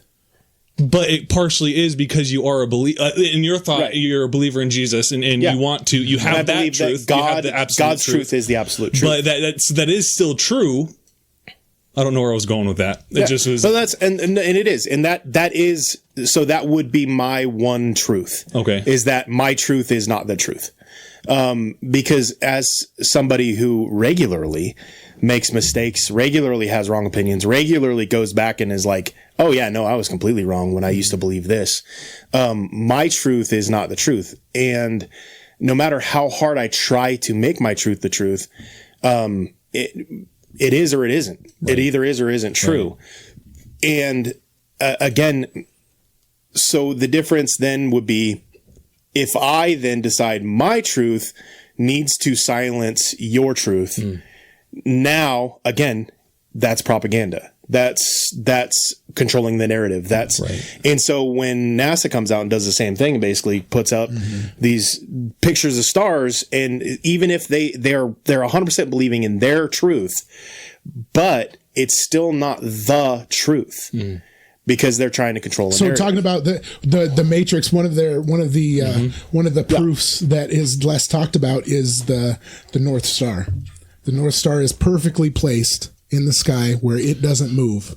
The other stars move, and it is perfectly placed, perfectly lined up with our magnetic North Pole, and does not move. At the North Pole, from the North Pole? Yeah. Okay. But it does not move in the sky, and it has never moved in the history of humanity. What? Why? No, when you're saying that, I'm like, wait a second. Why does that happen? Right, because it's the North Star. The North Star is and our. So flat earthers will say that's the pinpoint that we spin underneath. That's the one pinpoint we spin underneath. Right. For me, it's a design thing. But if you're talking Matrix, is that something they designed as part of the Matrix as a point of reference? And why is that like from the Truman Show? Stay there. But for me, it's more of a light. For me, it's a spiritual thing. Like that is proof that there is perfection.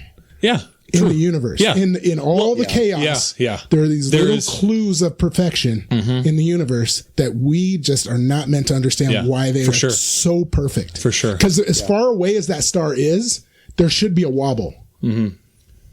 It doesn't even matter. Even a fragmental or it should have like it should shift somewhere. Like if it was actually like the planet or stuff, it should have like to a mill. That's an interesting thought because it stays in the same spot. That's wild. I did not know that. So I want to add a little something with Matrix stuff. And, so we could talk about how we are living in a simulation, which is what we're kind of talking about right now. But what if this is our simulation and we have multiple other simulations, and that's your like deja vu situation. I texted you about this one time, and you were CERN and so like you have multiple let's say multiple Jessies out there. And it's you've got me, I'm living my story right now. And then when I see a deja vu, or if I forget something, that is something a choice that Jesse in a different realm, different dimension, something different that where that Jesse made a different choice. He made a different choice, but my choice is this one. And I'm like, wait a second. So are we connected? Is there one big connection with multiple universes or dimensions or something? I don't know. Interesting.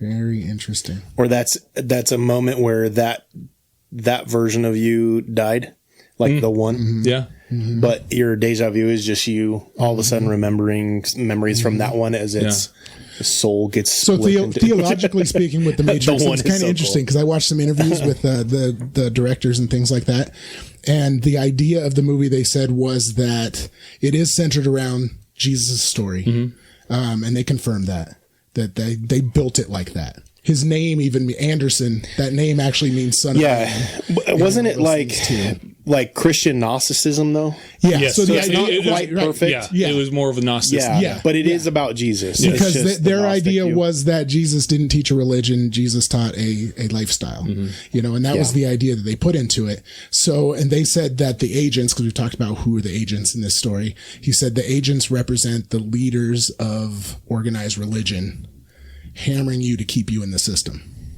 Is what they said. And the Matrix is actually organized religion. It's the system. It's why the Buddhism and things and the Zen and all the other religions that exist in the movie that they tied into the movie, they only exist in the Matrix because they're part of organized religion. Right. So everybody has their role. Morpheus represents John the Baptist. Yeah. Trinity represents the Holy Spirit. Oh, Yeah. When he dies in room 303, which wasn't an accident. Isn't that the phrase tongue in cheek type of situation? Yeah, Trinity, yeah. the Holy Spirit. I mean, Yeah. So because she breathes life back into him once he dies, and he comes back to life, and then he sees the Matrix outside of time. When he comes back to life, he sees the Matrix outside of time, outside of everything. What about the architect? So, architect just is the first Matrix. Oh, just the first, not the other Yeah, two. the rest of them they just just kind of okay. crazy. Because then you have like multiple versions of True. of Neo coming back as other Right, people. right. And they went the full action, you know, after that. Yeah. But yeah. So I thought that was interesting that they tied it that closely to their theology. I think that So John the Baptist giving him the pill, and then they fall out of the Matrix into the water, and then they come back up, Baptized. reborn. They're baptized. That was another idea they had. So that's the thing is, so the very first Matrix, and I personally wonder if the Wachowski brothers, now sisters, if The whole they family. No. part of me actually wonders if they didn't even actually write the first Matrix. If it was almost like given to them. Isn't it a representative of the story of Gilgamesh? The Matrix. I thought I read that somewhere. That Matrix. I don't want to confirm something. I had saw that it was Gnostic Christian, not Gnosticism. Well, so the first dialogue that Neo has in the movie, he hands the guy the thing, and the guy says to him, "Oh man, you're my savior, my personal Jesus Christ." Yeah. Like just little things Just like that, you know. And there's so much in it that is Cypher is you know, right. Judas. It is, you know, it is completely like. Don't get me wrong. I still like all three of the original trilogy, but the first one was not. It's not the same movie as the second and third. yeah. It was totally the inspiration of the first one is totally different. Yeah, it's totally different. And then all of a sudden you get to the fourth one and it's like, this isn't even in the same hemisphere as the Right. first Matrix. Yeah. Part of me wonders if the Matrix, the original movie, was not their actual inspiration. That it was their like, okay, celebrity, and sorry, this is just a personal like tangent and we're a little off topic. So you know how people talk about how when celebrities become celebrities, they have to like sell their soul and all this other stuff. Yeah. I almost wonder if the first Matrix was their gift for selling their soul or whatever, and then the rest of everything that came after it was them as they actually are as directors and writers. Because you can't. I'm just personally, I have a hard time believing. Maybe the first one was their actual spirituality, their intention, and then after that, that's when they sold out. I can see that as well. Yeah, but you can't tell me that it's hard for me to believe that the people who wrote and direct the first Matrix are the same people who wrote and direct the fourth one. Yeah, that's true. Because the fourth one is such in even if you claimed, because the claim is that they had to do it, so then they just made fun of it. Yeah. But at the same time, part of me also thinks that, well, but we saw the decrease in the second and third movies too. It's not like if the second and third movies were just the same as the first movie and then the fourth one sucked, okay, you can make that argument. But there was a drop off each, like it just got progressively less inspired. But anyway. Yes, the Matrix is a huge parallel to the Epic of Gilgamesh. But isn't the Epic of Gilgamesh just a ripoff of Christianity? I think so. It's a Sumerian epic about the hero's journey. You know, like and that's a big thing too. Is the hero's journey is well, that's the basis of every story. Like you can even look at the Odyssey. That is the perfect envision of the hero's journey. Yeah. Also, I love the movie. I don't know if you've seen it yet. I did too. Yeah, it's so good. It was really good. It was so good. I don't care what people say. I loved it. Which one? The Odyssey. Oh, yeah. I probably won't see it. They changed. I've heard it's great. He changed a lot from the original story, but it is a great story. It is good. I have heard I've yet to hear somebody who has seen it that doesn't like it. Yeah. I probably don't want to watch it just because, like, just being honest, I haven't watched movies since my kids were born. Yeah. Right. And so, like, I just don't have time to, and that's not a movie I really you've got to go on dates with the wife. Yeah. She goes on dates with her friends to go watch movies. That's what they teach you, though. You got to go on the dates with the wife. But I'll be honest, going to a movie is not how I want to connect with my wife on a date. Okay, fair. Because you're not talking, right. You're just watching That's a movie. fair. Well, you can talk if you go somewhere, you can talk on the trip home. I mean, the closest where we live is North Platte, so we have an hour drive. We don't get out on dates enough as it is. I don't want to waste it going to a movie. That's fair. That's fair. You want to have that good special time. Don't get me wrong. Right? Yeah. I love movies. Okay. Now, eventually, once, because the kids are getting, like, now that Bryson's a little bit older, it is getting easier and easier to go on dates. We will probably start going to the movies again. Yeah. But as is, we just don't get to go on dates very often. And I usually do movies with my kids more than I do with my wife, because we have a completely different taste in movies. That's fair. So if we're going to a movie together, one of us is enjoying it, and the other one is just there to support. Just watching. Maybe that's what happened with when we went to watch the Odyssey. I enjoyed it, and the wife was sitting next to me, being like, "Cool, yeah, I'm glad that you enjoyed it." That's fun. I have a hard time going to watch it just because out of spite. I'm such a spiteful person. Yeah. I'm just not going to watch it. Okay. I just don't care enough, to be honest. I don't care. Anyway. Yeah. Interesting. What? Interesting. What's interesting? Can we talk about the simulation theory? Have you guys approached that at all? I don't know if you talked about it in the last Matrix I think we just kind of glimpsed it all together. Simulation theory, just off of me just kind of spitballing and kind of thinking about it, okay, is our current reality is much like the Matrix, okay? We have the red pill, blue pill, and then you can get unplugged and then you're in the overworld, okay? Overworld, very similar, like, just even reading about it, I'm like, that kind of sounds like Christianity as well anyways, because when you die here, depending on the choices you made, and if you believe in Jesus and in God and as a savior and all of that, you go to heaven, right? Mm-hmm. And so heaven is the overworld, okay? And then you can talk about how, well, is that the overworld, is there control for the overworld? It's like a never-ending cycle. Like, if this is a simulation, the next simulation could be a simulation. Then you're getting into 5 simulations deep, and then you're talking about Dante's Inferno. I mean, you've got all these different things, but think about it. We're here, and I guess this is all coming from a book I read called Play Dead by Ted Decker. It's really good. I would recommend it to anybody who wants just a good story, but they're trying to live in this life right now, and when they die, they wake up in the world, and then our reality is like a game. Okay, so we're playing a game right now, and the goal of the game is to be perfect. Have the perfect life, be like Jesus, basically, because Jesus was the only perfect person that lived, right? Mm-hmm. And so if you think about that, our goal in our reality, in our game right now, is to be perfect, to be just like Christ. And so when we die, we go into heaven, and then maybe we can be like, God, I want to go back into the game.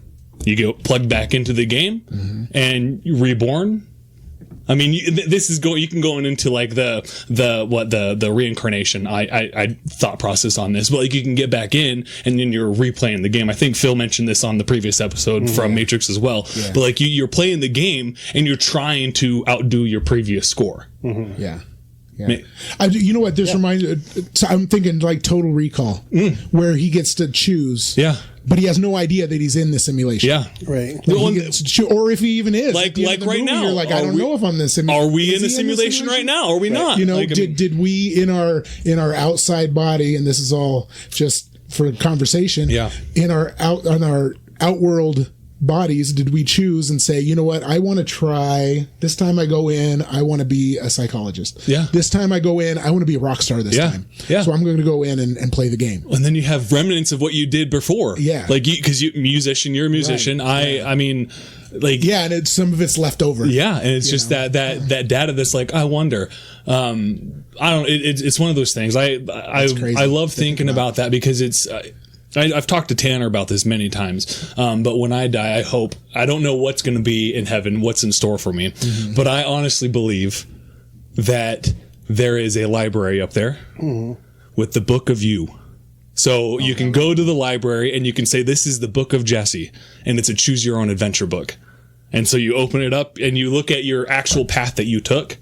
And then you can be like, oh, I want to see what decision would have happened if I chose this one. And so go to page 542 and you flip to that page and you're like, oh, well, I'm glad that I stuck with the page that I wanted. I'm glad that I stuck with the path that I wanted, that I'm on, because, you know, but it's just a fun thought that'd be like, I like books. Now, mental health wise, you'd have to be in a really good place to be able to look at a book like that. Mm-hmm. Oh, that's true. But that's why you have to do it in heaven. That's why because that would just and that's why you get to look at it. If you're in heaven, exactly. If that's a thing. And then you can I think if you were in a bad place, you wouldn't want to look at all the opportunities. That is true. And the things you could, because then you get into that spiral of like, oh man, and you get the I could have, I should have done this, and then you regret everything. And you're not taking what you do have. You are now taking what you do have as. I didn't really think about that, and now that I'm. Because you'd have to be in the right place, to be able to benefit from that. Yeah.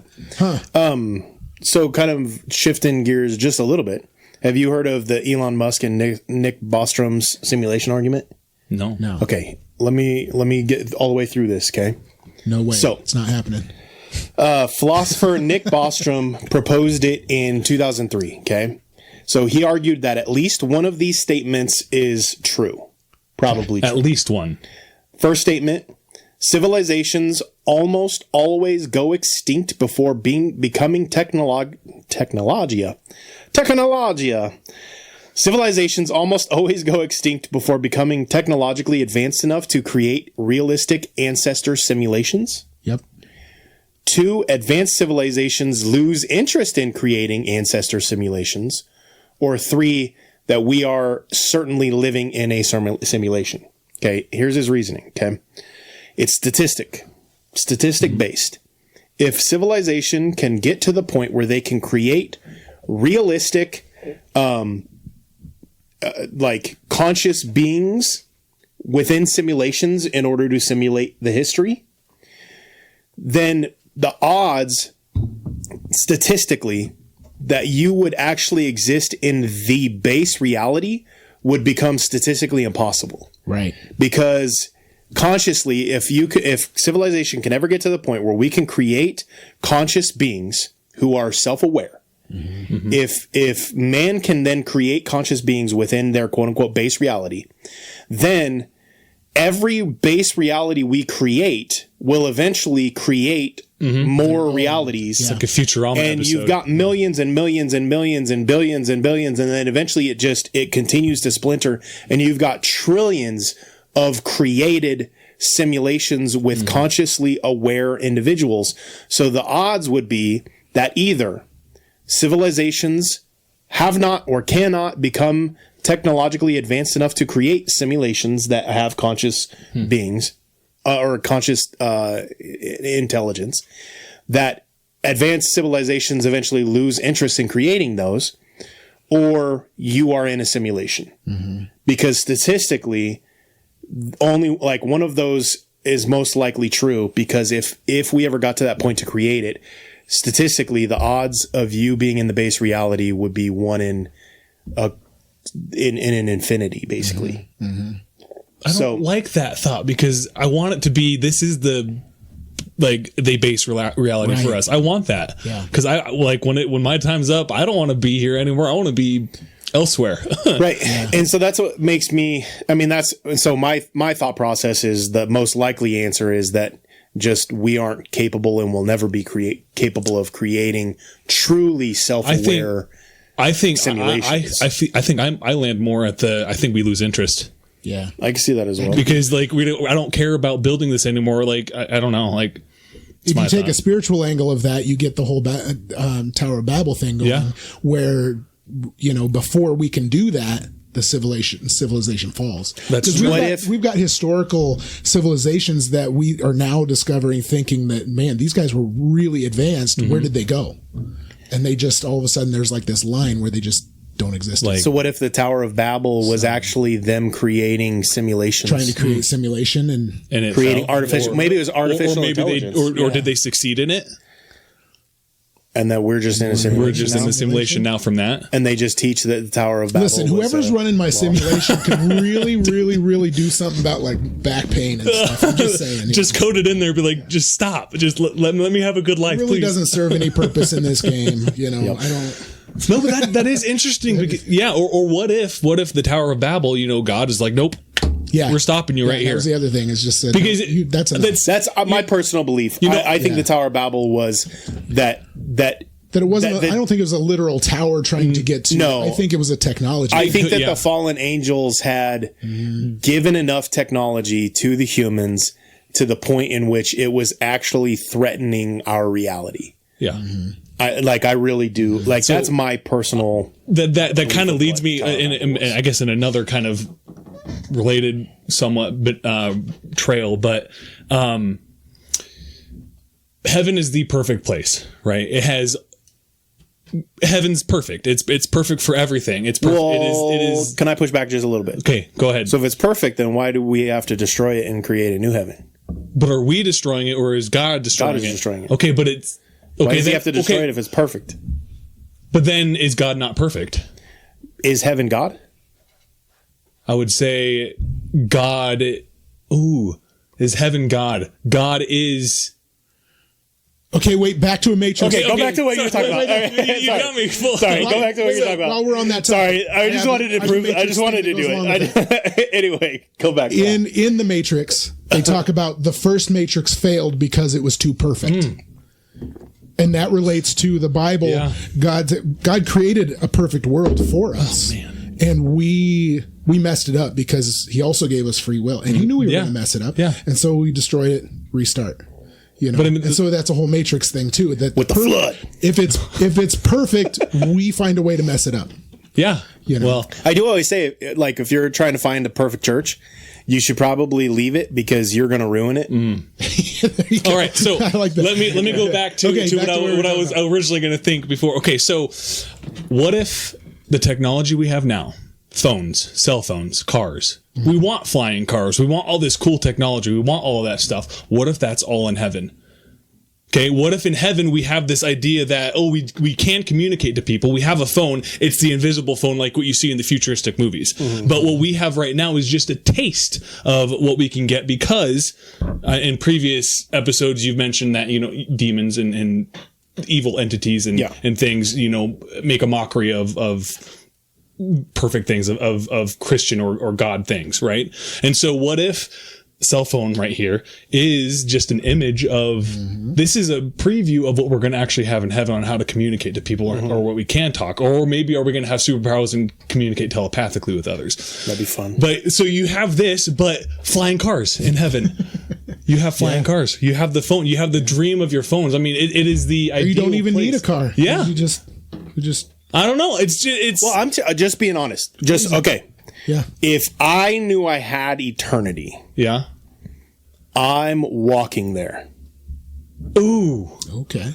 Oh yeah, enjoy the sights, right? Because I'm not in a hurry anymore. That's true. So take away death. Yeah. time doesn't matter anymore. Right. Time is not a thing. It doesn't matter how long it takes you to do something. Right. Well, so I'm walking as far as I can walk, and then if I need to get on a boat to finish getting there, I'll get on a boat. That's a crazy concept. But I'm not Death gives driving. time value. Death gives time. That's a good point. Death, I mean, Death there is no time. Time value. There is no time. Because when we're dead, there is no time in heaven. You know, it doesn't get dark in heaven, right? It's you get, or does it? I don't know. I mean, think we know very little. That's about true. heaven, I know this is all just speculative. This is all just like, what we're thinking of. And we know even less about what the new heaven will be. See, and that's like with the idea that the phones that we have right now is just a glimpse of what we could potentially have. I also think that when we're in heaven, we're going to be working. We're going to have jobs or a life's goal, like tilling the earth, or maybe we'll worship God through labor, or maybe there's something that you want to build in heaven. Maybe you want to build something cool, and then you could build it in heaven. You know, I mean, and just it's your perfect world. It's the ideal society. You know, gotcha. But so if we're in a video game, and we're struggling, and then mods start sneaking into the game and start sneaking us technology to help us out, and they're like, this is boring, let's give these guys some weapons. What if that's like the demons and stuff showing up, the fallen angels going, hey, this is boring, here, let's try this, and then for sure, because the angels God's like, stop messing up my game. God's like, stop it, you're ruining it. And that's why they are cursed to live here. And they're cursed to live in this simulation forever. They can't get out because they've turned fully away from. So question. Crazy. Okay. Question. Okay. To me or to Mike or to everybody? Just in general. Okay. So demons. So let's say they're angels and that they were here on Earth, and they were having conversation with the humans and stuff. Okay. So part of the belief is that the fallen angels, the reason why they became demons, is because they rebelled against God. They didn't become demons because they helped humans. They became demons because they rebelled against God and wanted humans to worship them. Mm-hmm. So could what happened be the demons who quote unquote help us, that they were created to help us, but through then wanting worship and to rebel against God and demand worship from humans, then their version of helping us now gets warped. And so what if demons were actually, like you're saying, they were created by God to help us, but then they demanded their own worship, and then that helping us now became warped and now became about war and killing and death. And they're part of the program. That's why they can't escape it. Yeah. And what if why they can't die and they can't move on? They're part of the system. So what if pre-Tower of Babel, all of the stuff, like a lot of the stuff that we would have had pre-Tower of Babel would have actually been technology that helped us, which then became warped in order to try to breach God and breach heaven. Mm-hmm. So would that technology actually be more beneficial to us than the technology we have now today, which is based off of war? Most of our technology was created for war first and then is applied, or it was created and then used for war. Mm-hmm. So could the technology, if the technology pre-Tower of Babel was them giving us technology to help us, would that technology actually be more beneficial than post-Tower of Babel technology? Which would actually mean that they were closer to heaven than we are, because the technology was actually better. I mean, and these things are just what their mockery of what we can potentially, So going back to what you were talking about, then would the things that would help us be the pure versions of it, not the based on that's true war, or like or we can even talk about Neuralink stuff, like if that comes into fruition, like is there something that it's an idea? We are humans, we are creative. We can come up with these thoughts with this free will. We have our thoughts and what we want to do, but how did we get that idea in the first place?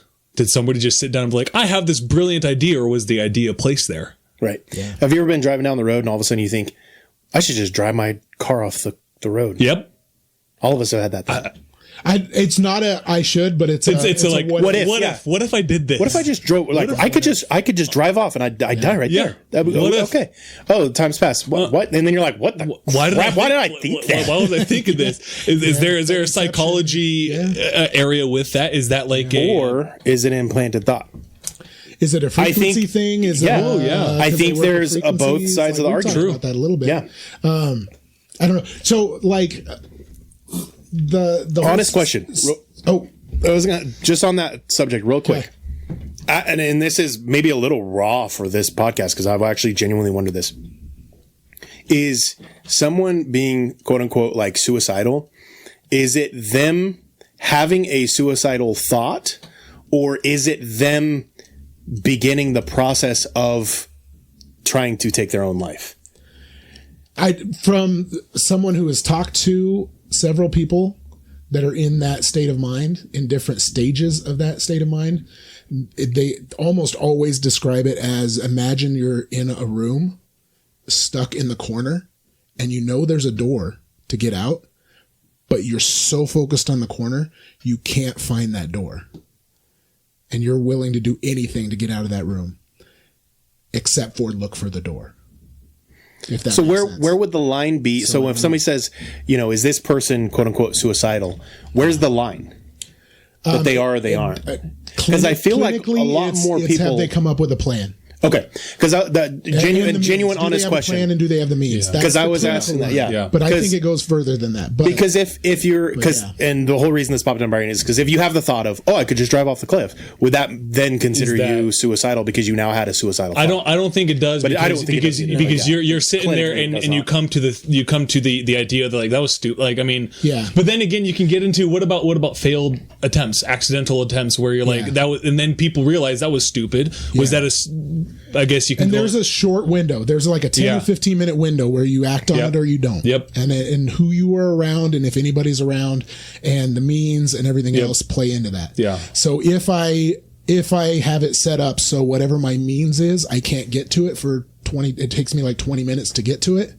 I'm usually not going to actually do it. Yeah. Interesting. If it's within 5-10 minutes from when I'm at that point. So is it always just a fleeting thought of like maybe that is the thing? It's like I've ever talked to that survived. Like because you think about it very fleeting with that situation though. Is that still considered a suicidal ideation if you have that thought? And I think there's a difference between the suicidal ideation and just you're questioning your own mortality.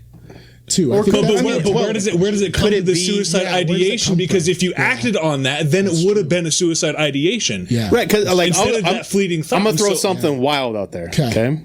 And my brain is reeling right now. People have been debating this for true. So true. Go back to Adam and Eve. We don't have the answer. But if Eve took 15 minutes and thought about that decision, would she have still made the decision?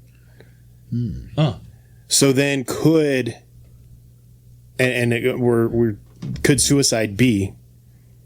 In that moment, something spiritual is whispering, here's the way out. 100% could be. And if you take the 15 minutes to think about it, you would not make that decision. That voice of doubt. Like nobody's making you do it. We don't because clearly Eve was influenced enough to make the decision. But we don't really have a timeline on Eve, though. She could have thought about it. It's possible. We don't know. It doesn't specifically say she immediately ate the apple or ate whatever. Ate I would the have fruit. to reread it to even. When I think we exactly agree from a spiritual standpoint that the enemy doesn't he doesn't make you do things. It's just that influence. Humans destroy themselves. Yeah. And he just stands out of the way. Yeah. It probably would have been somewhat quick because when Adam returned, so there is a time.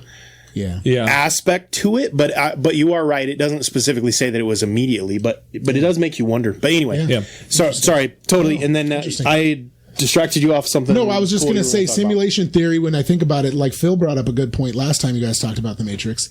So I'll reiterate a little bit that simulation theory, if you take a step back, actually supports Christianity. Agreed. We that live God created the simulation. This is the simulation. This is God's simulation.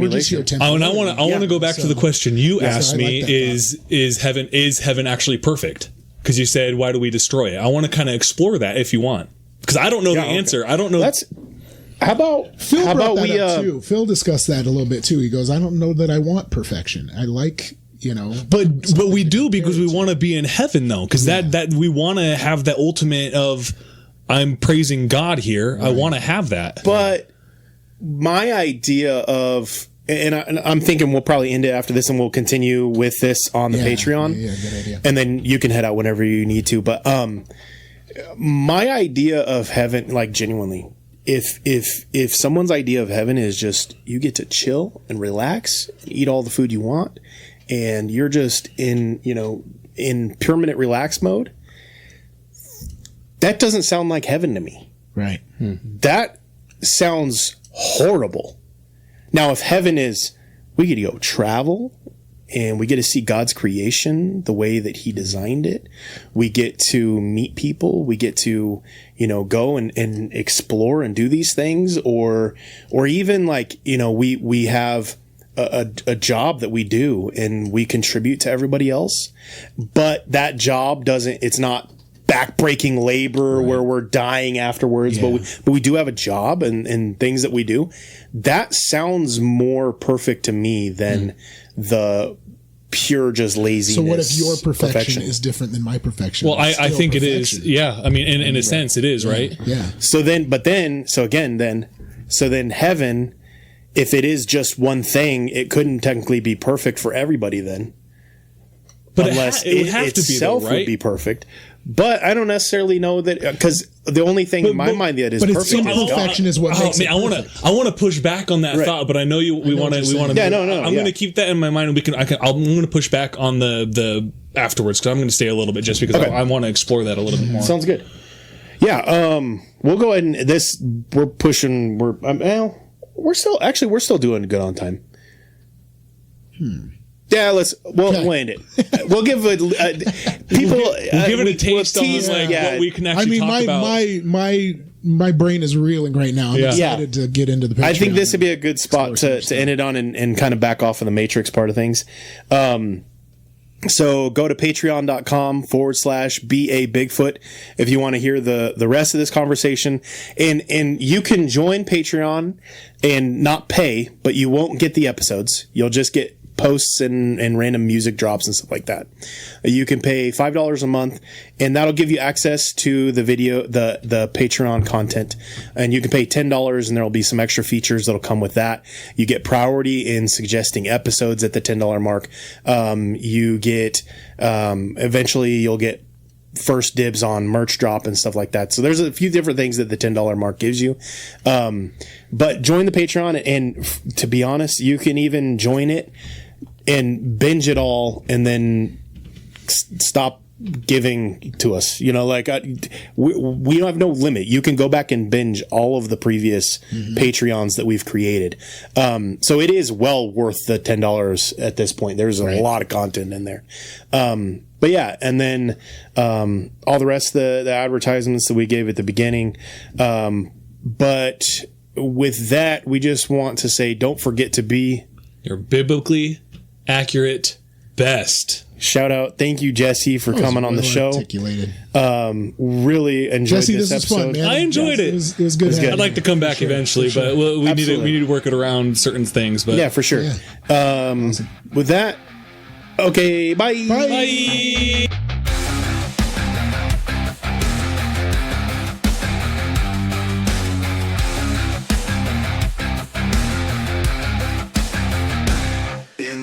Ancient days of giants, when the earth was wild and free, a creature roamed the valleys, cloaked in mystery. Is he born of angels' blood and man, a Nephilim so tall, or a shadow of the fallen, yet heeding the Maker's call?